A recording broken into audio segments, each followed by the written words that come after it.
We're good to go? Okay, terrific. Good morning, everybody. Thanks for joining us. I want to begin, as we always do, by acknowledging we're on Treaty 1 territory and the traditional homeland of the Métis. Our water is sourced from Shoal Lake, which is Treaty 3 territory. I'm joined by Jay Shaw. We'll both provide you with an update on COVID matters, and then I'll be available to answer questions that you might have on other topics afterwards. In terms of COVID, in the last week, we have lost 4 of our residents in the city of Winnipeg. Based on the updates we've received from provincial officials, our test positivity rate remains above 3 at 3.1%. Over the last month, we have had 1,267 new cases in the city of Winnipeg, and sadly, we have lost 37 of our residents. I want to open today's press conference by simply reminding Winnipeggers to be as safe as possible in the context of COVID, but also in the context of another heat warning that's in effect for the entire weekend. Please watch out for your family, for friends, for neighbors, as well as your pets. With the ongoing extreme heat, the city continues to provide ongoing support through the provision of water and places for residents to cool off. The tent at Central Park will be operating until next week, and we're looking forward to cooling weather and hopefully some rain. As we see the provincial government continue with its reopening plans, we'd like to provide you with an update on the impacts of city services. The city will continue to take a cautious approach because we don't want to see additional pressures on our healthcare system. We need to continue to be vigilant, and I just want to remind Winnipeggers to please continue to be vigilant in your efforts to combat COVID-19, to keep yourself and your family and our community as safe as possible. As a result of the new public health orders that have been released by the province of Manitoba, libraries can now open, and we expect the city libraries to open by July 26th. In alignment with the province's public health orders, mask use will continue to be required in all indoor city facilities, including Winnipeg Transit. City officials have been in contact with the province of Manitoba to discuss the impacts on Winnipeg Transit. Those discussions will continue. Winnipeg Transit will now be open to passengers for all types of travel, not just essential trips, as has been the case for much of the pandemic. Jay will provide more details on the impacts to Winnipeg Transit in a moment. But first, I want to touch on the provincial government's immunization cards, otherwise known as vaccine passports. At present, the City of Winnipeg has no plans to introduce a system that includes the use of vaccine passports. We have and will continue to request guidance from provincial government officials and continue to have dialogue with them. However, we still have some unanswered questions that we've raised with them. I'll just survey them very briefly right now. We've asked that a time limit be placed on the vaccine passports, similar to the province's public health orders, as well as states of emergency. I've had dialogue with the Minister of Health on this point and am advocating that they have a time limit. We've asked if the province intends to implement vaccine passports for their own government services, and if so, in what way and how they'll do so.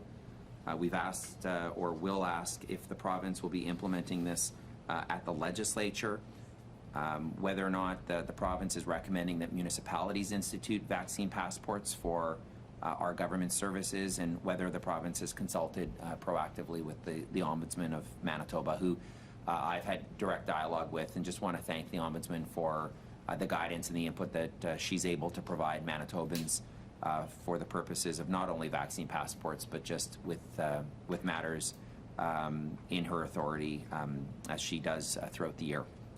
We'll continue to engage with the provincial government on some of these and related questions, but until we get a better understanding, there's no plans at this time for the city to make use of vaccine passports ourselves. With that, I just will turn things over to Jay for a more detailed update, and then, of course, I'll be available to answer your questions. Thanks, merci, and miigwech. Thank you. Good morning. My name is Jay Shaw. I'm the Assistant Chief of Emergency Management. I'm going to provide a few updates on city services as the province continues to loosen restrictions on public health orders. Our city parks will begin taking bookings for up to 150 people starting on July 19th. We are asking residents to be patient as we anticipate there will be a high demand for booking these spaces. Typically, we recommend people book their requests at least 2 to 3 weeks in advance, but we know people are eager to get back as soon as possible. All bookings will be processed on a first-come, first-served basis. Residents can book a park space by visiting our website at winnipeg.ca Parks Rental. We are also working on reopening our libraries and anticipate being able to once again welcome visitors inside our libraries by July 26th. Residents can find more information as it becomes available by visiting winnipeg.ca/library. And finally, as more businesses and services are now opening up to residents, we are also now welcoming all passengers to once again use Winnipeg Transit. Passengers are still required to wear a non-medical mask on Winnipeg Transit and are encouraged to maintain a reasonable separation between themselves and others while riding transit. We are confident passengers will continue to follow the rules of unmask use and will be respectful of their fellow passengers. I would now like to provide a brief update on places the city is available for residents to cool off as the heat wave continues through our city. The city's spray pads are opening daily from 9:30 a.m. until 8:30 p.m. and most of the city-owned outdoor pools and wading pools are open.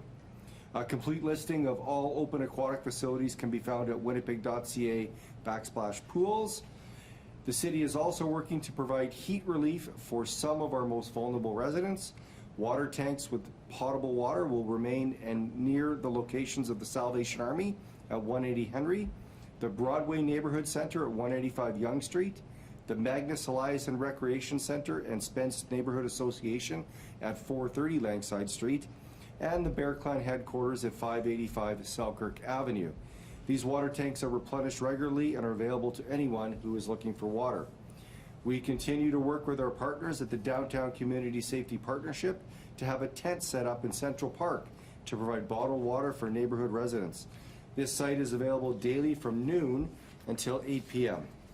We also continue to have the main floor of the Susan A. Thompson Building at City Hall open daily from noon to 8 p.m. as a cooling center where people can come inside if they require respite from the heat and grab a bottle of water. And finally, a quick reminder to all of our residents that Winnipeg is now under a fire ban. With current dry conditions expected to continue in Winnipeg for at least another 2 weeks, the Winnipeg Fire Paramedic Service issued an open-air fire ban effective until Wednesday, July 28th at 6 p.m. This ban prohibits residents from engaging in the following activities even if a permit has already been issued: open fires, backyard fire pits, fireworks, fire pits in city parks, use of solid burning appliances including charcoal and wood burning barbecues. Residents can still use propane and gas barbecues, fire tables, and household smokers. I want to thank Winnipeggers for their support on this ban, which has been put in place to protect all residents, their homes and property, and first responders. Remember, if you see a fire, please call 911. We can now take your questions from the media. We'll start with Glenn from the Winnipeg Sun.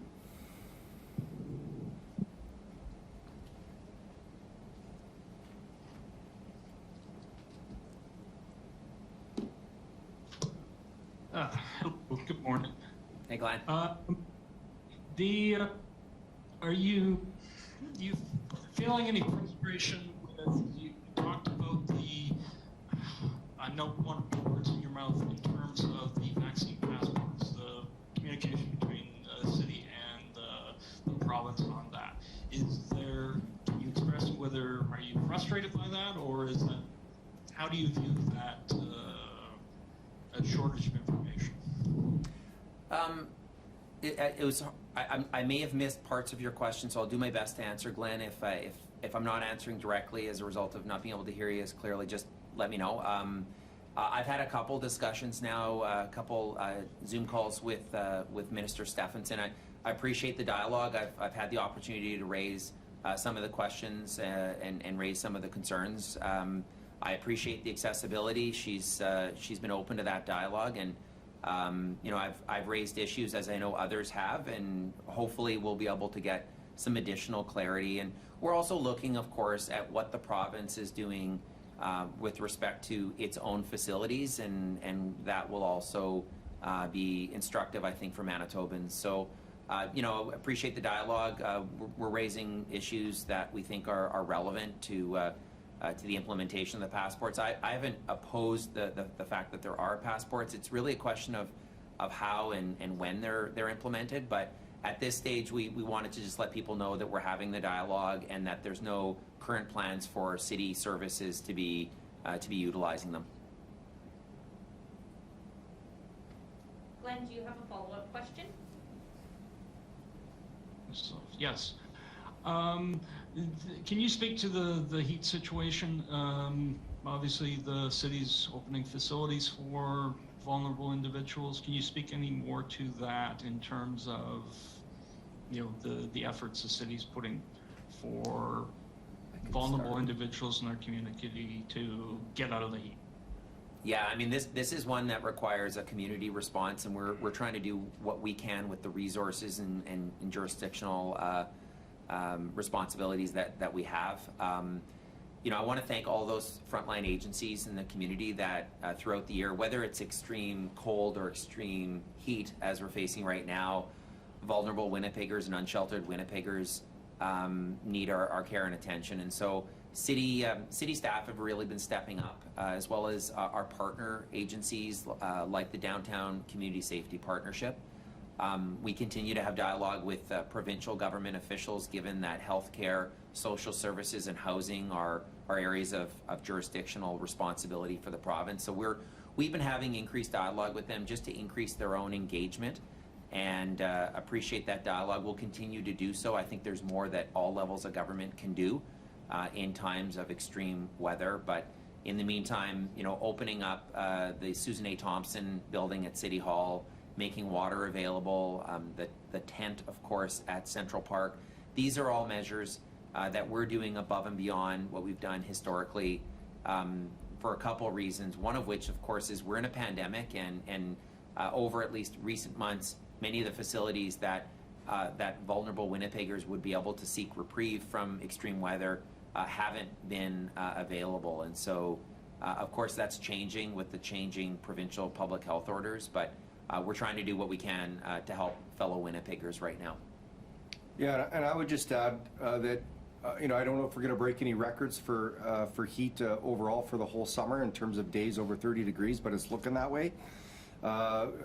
Climate change and climate adaptability is real, and when we look at the hazard of heat, we need to be prepared because we're going to get more hot summers.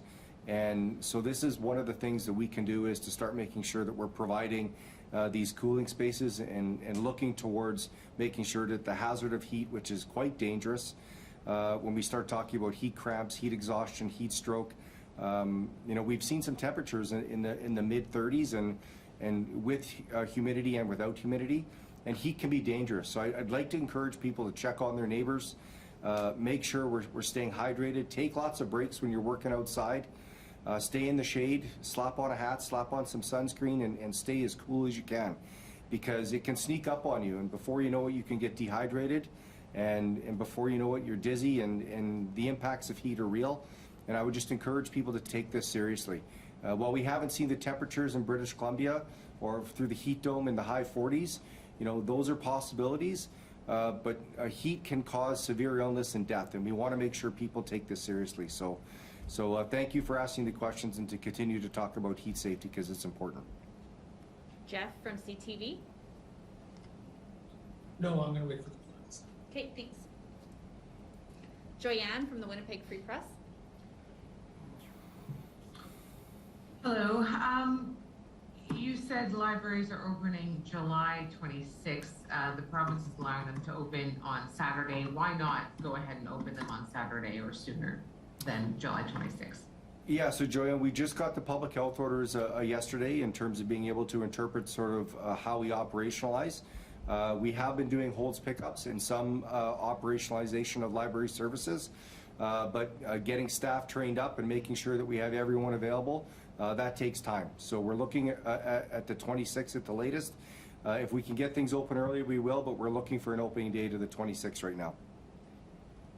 Okay, so you're talking about complete opening with browsing, books, returns, pickups, all of that stuff. I guess I thought, I'm not up to date on whether all the staff had already been called back in terms of libraries or not. Does this require calling people who had been laid off back to do this? No, all staff have been called back. However, there are some staff shortages in terms of vacations in summertime and recruitment, so we're working through that. We also have to sort of tactically work through the process of moving through the holds pickup process and drop off and pickup. So there's a few things that we have to do. There's also some things that we've been preparing for in the background to make sure our libraries are safe inside. And most of the services, not all the services that you would regularly see on the 26th will be open. We'll look to have an update in terms of the exact services that will be open, but the majority of our inside services, the libraries, will open on the 26th. But you could see some small changes as we move forward with COVID protocols. But priority has always been health and safety of our staff and our residents. So looking at the 26th or a little bit earlier, and looking forward to having folks come in and check out their books. Yeah, Joanne, to Jay's point, it's not a staffing, it's a safety issue. And so that's one of the reasons why we have stressed throughout the pandemic. We prefer, of course, that provincial officials share the orders with us in advance of the press conferences, because we could then better operationalize. We understand that in many cases the orders are finalized after their press conferences, and when we see the orders, then we work diligently, notwithstanding dialogue that happens administratively. But the city officials will work diligently when the orders are published to ensure that they can be carried out in a way that protects the safety of not only our staff but also our residents. And that's what they're doing right now. I appreciate their efforts. Shane from Global News. Hi, thanks for taking my call, guys. I guess I was wondering a little bit about, I'm seeing it's summer, obviously, grad shell season. We're seeing ads for them. Just, this might be a question for you, Mr. Shaw. Are we allowed to have grad sales? And if we are, what should people know about doing that right now? Shane, you broke up a little bit. I think I heard, are we allowed to have garage sales? I think I would refer you back to the province in terms of provincial health orders, in terms of what's allowed there. Can you maybe repeat your question just so I can get a better answer for you? Yeah, sorry, I have a fan going here. I'll turn it off. Well, that's good. You're staying cool. That's what I want. I want you to staying cool. Yeah, that was basically my question. I guess is the city, is there any bylaw, like are we allowed to have garage sales from a city perspective? And then if we are, what advice would you have for those folks who are doing a garage sale? Yeah, so that would be a matter for the province to answer in terms of public health orders, in terms of if garage sales are allowed. But obviously we're still in a pandemic, so I would say we still want to follow the fundamentals. I know that we're starting to see the light and that we're getting out of this, so my recommendation is get your vaccine as soon as you can and still maintain following the public health orders and still maintain the fundamentals of washing your hands, wearing a mask, and making sure that you're taking care of yourself, because this virus is serious and there are still people that are getting sick. So, but in terms of the specifics of the garage sales, I would say, and things of that nature, I would refer you back to the province. Okay, thanks for that. And then I was also wondering a little bit about the transit. I don't think I was aware that up until now, not everyone was allowed on transit. I'm wondering if you can kind of tell me a little bit about what the changes mean here with this, and whether any staff has been hired back, or what changes that these changes will mean for transit itself. Yeah, absolutely. So it wasn't that we weren't allowing anyone on Winnipeg Transit. The recommendation was that the transit was for essential trips only. So medical appointments, doctor's offices, getting your groceries, work, things like that. And the reason why is because transit is a critical infrastructure and it is important to our economy, and we wanted to maintain that service, and we have done that throughout the pandemic. But because of public health orders and making sure that people are staying safe, we've had specifics around keeping the buses clean, wearing mask use, and we wanted to make sure that it was safe for all of our transit riders. So now what we're saying is, in conjunction with the public health orders, we're looking towards seeing the government of Manitoba, the public health orders, open up for the economy, and now we're saying that you can use transit for all of those activities. For example, right now, you're allowed to do more things based on the public health orders on Saturday. You might choose to use public transit to do those new recreational activities. The overall messaging from the province of Manitoba has shifted from stay at home to one of reopening. And so people are being encouraged through the new public health orders to get out there and to support local, to get out in our community. And so as a result of that, we see increased traffic, increased folks out and about. Transit is going to be part of that, and so consistent with the province's reopening plans will be increased transit use. And so we wanted to provide that clarity of not only is transit available for non-essential trips, but also the reminder for all city facilities, including Winnipeg Transit, to continue to wear a mask and of course follow the fundamentals. Glenn from the Winnipeg Sun, did you have any further questions?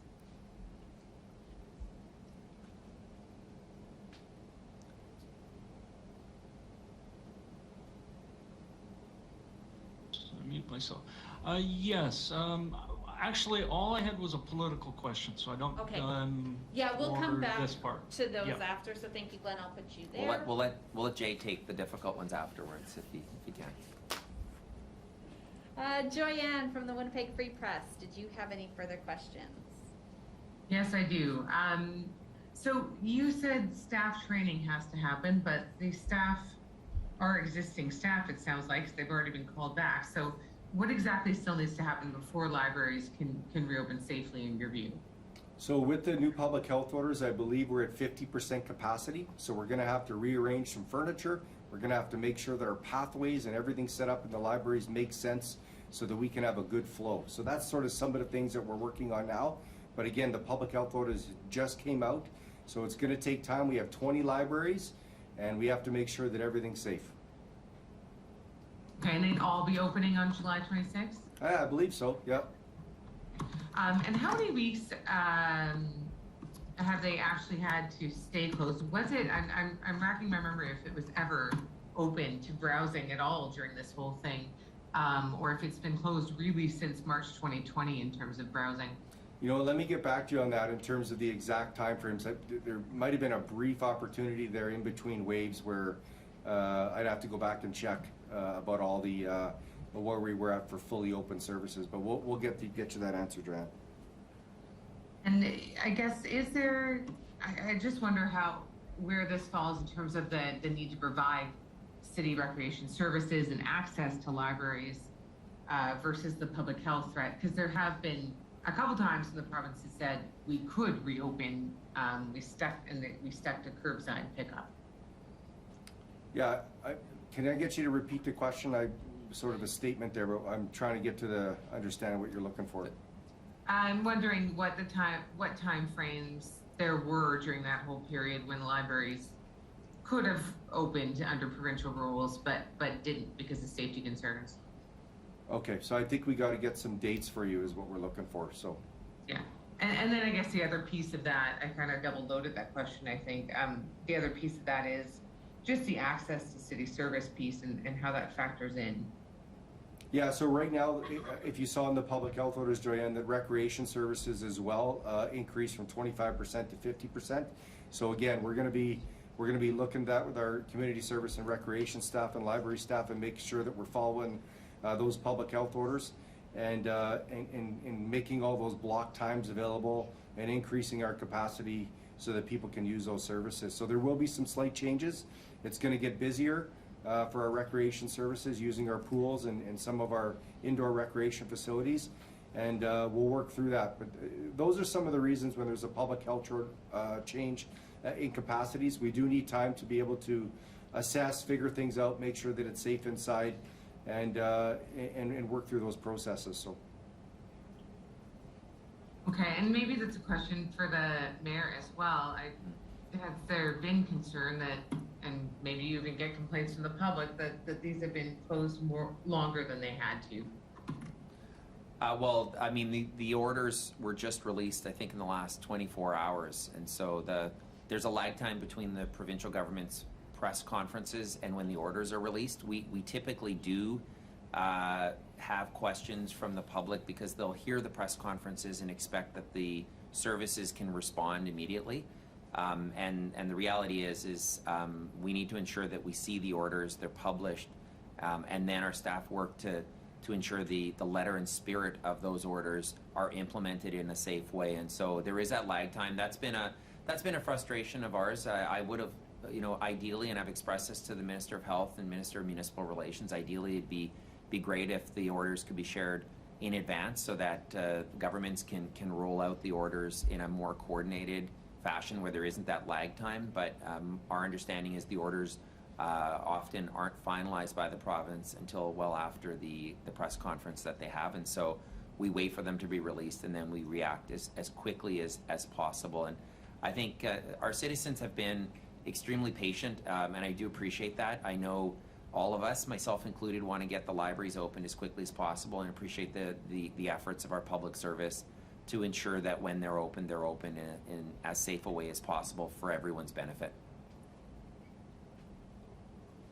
And as far as the heat relief options, you said they'll continue to be open, but I thought it was only supposed to be for the last duration of the last heat wave and then shut down. So are they reopening, or have they been open like this whole time since the last heat wave?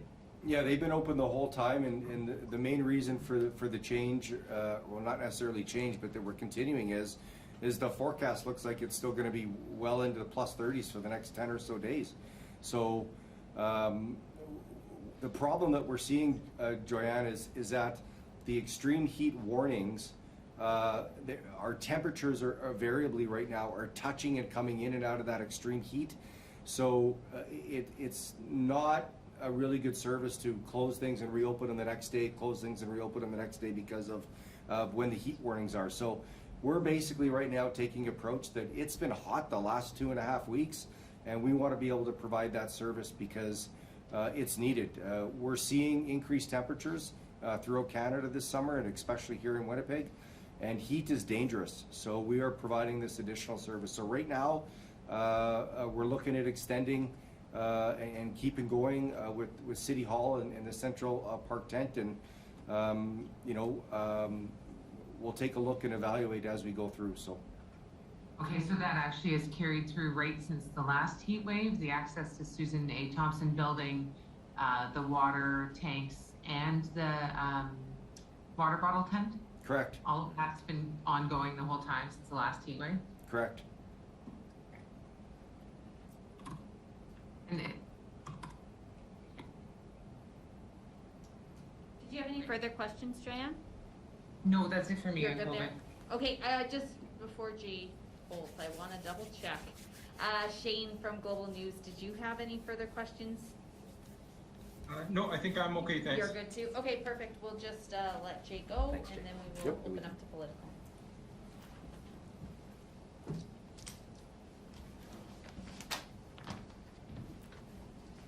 Thanks.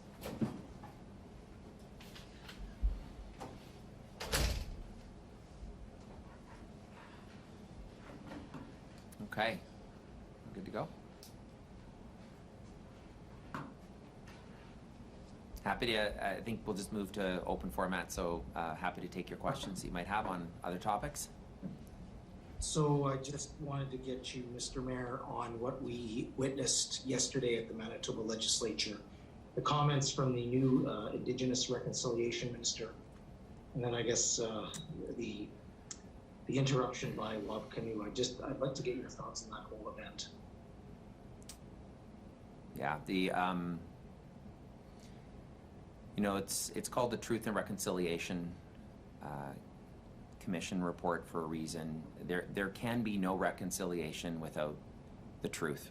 And the comments that were made yesterday by the new minister, as well as by our premier and others over some time now, that don't reflect the truth of residential schools are extremely damaging to our community and our country's efforts to move forward on the path to reconciliation together. And so I was quite shocked and angered by the comments that I heard. for a number of reasons. One of which is, you know, it's lately, sadly, almost a weekly occurrence that we're lowering the flags in the city and dimming the Winnipeg sign to acknowledge another unmarked grave in Canada. And so I don't understand how anyone could characterize residential schools as anything other than you know, a structure that was put in place to commit genocide against Indigenous peoples in this country.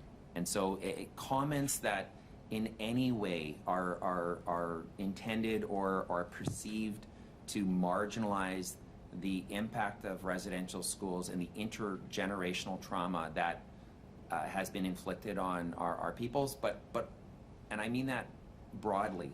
We all as a country are poorer for the harm that was perpetrated by the residential school system. And so, you know, the comments, they have to be condemned. I mean, it's just, it's not helpful in our efforts to build bridges between communities here in Winnipeg and throughout Canada when government officials and leaders are in any way, shape, or form marginalizing the harm that was caused by residential school system. And so, you know, I'm not sure if those comments and we've heard comments like this from others as well here in Manitoba and beyond. You know, we're working really hard to build bridges in our community. We're doing a lot of work here in Winnipeg, and I know in Manitoba, to build bridges, and that starts with having a discussion based on facts and truth. And the residential schools system should never be described in any other manner but negatively. There wasn't good. There wasn't partial good. They weren't intended for a good purpose. They were intended to cause incredible harm against Indigenous peoples in this country. And you know, I was quite angered by the comments that I heard yesterday. Do you think he can continue on as minister? Because by all accounts, Minister Clark was liked and respected by Indigenous leaders, at least as someone who made great efforts, and that she maybe feels she ran into a bit of a wall at the cabinet level. So in comes somebody like this who makes these comments. Do you think that he can continue in this role? Is that possible? I'll echo the comments. I mean, my experience with Minister Clark and the feedback that I've received from Indigenous leaders and Indigenous governments that I deal with on a regular basis were positive.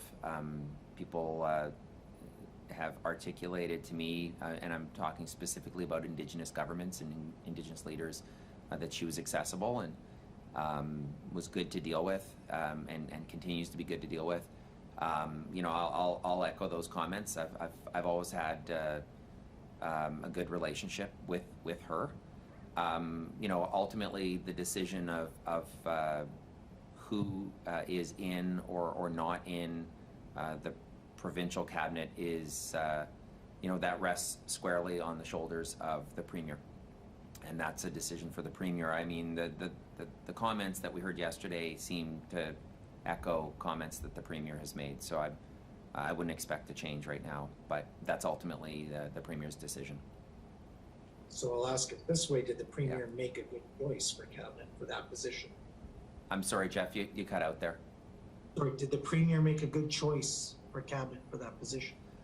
Well, time will tell, but yesterday certainly wasn't a good day in our efforts to move reconciliation forward, and so it's, you know, the comments are ones that I can certainly provide a response on. I mean, obviously time will tell if this government is able to really move the reconciliation efforts forward in a more meaningful way than they have to date, and we'll be there to support their efforts if they do that. They could start by really working collaboratively with Indigenous governments as well as other levels of government like municipal governments in a more proactive way, and we'll be there to work with whomever the government is at the time. I mean, I've had the benefit of dealing with both NDP and PC governments, provincially, conservative and liberal governments, federally.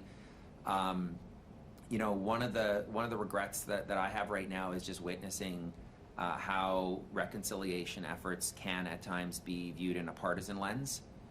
This is something that I think Canadians expect government officials to park the party banners on reconciliation efforts and just find ways to work together. And I'm hopeful that we'll see more of that at the legislature than we've seen to date.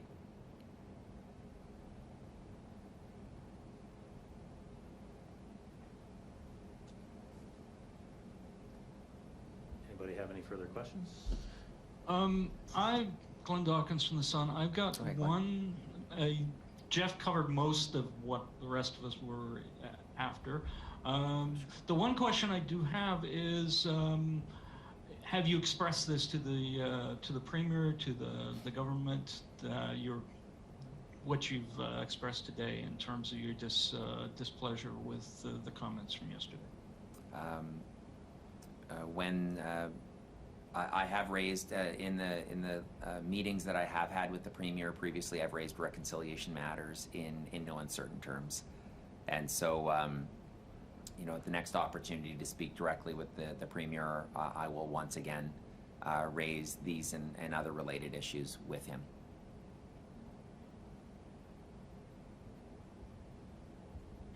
Shane from Global here. I guess I'll just ask when that last conversation you had with Pallister was. The last time he's made himself available for meeting was April 15th of last year.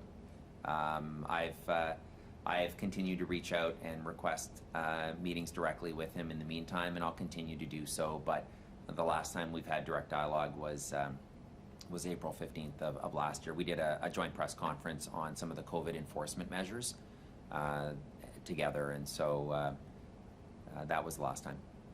And like I said, it's not for lack of requests on my end, but you know, he decides who and when he meets with officials, and that's the last time he's made himself available. I guess I'll follow up and ask you when the last time you made that request was, and what answer you're hearing back from his office. You know what? I'd have to look back at some of our correspondence, but there have been numerous requests. Primarily, they've been related to COVID efforts, but also on some other topics. And so we can get back to you when the last request was made. But he's been very clear, I mean, publicly, that he delegates those meetings to some of his cabinet ministers, and so we have and will continue to have dialogue with the cabinet ministers who are available. You know, I've had, I think, very positive and collaborative access with the Minister of Health. I've had recent discussions directly with Minister Stephenson, Minister Gertson, Minister Johnson, and other officials on a number of matters. And so I appreciate that. And obviously, we all understand and appreciate that there's only one premier in the province, and there's only one mayor of the city of Winnipeg. We're the largest municipality representing the majority of Manitobans, and so when we've had that direct dialogue in the past, they've been positive meetings. We've been able to move a lot of files forward for the benefit of the residents we both serve, and so you know, I'm not raising this today. I hope you can appreciate that I'm responding to your requests on this. You know, but we'll do our best to get back to you with when the last request was. Sure, thanks.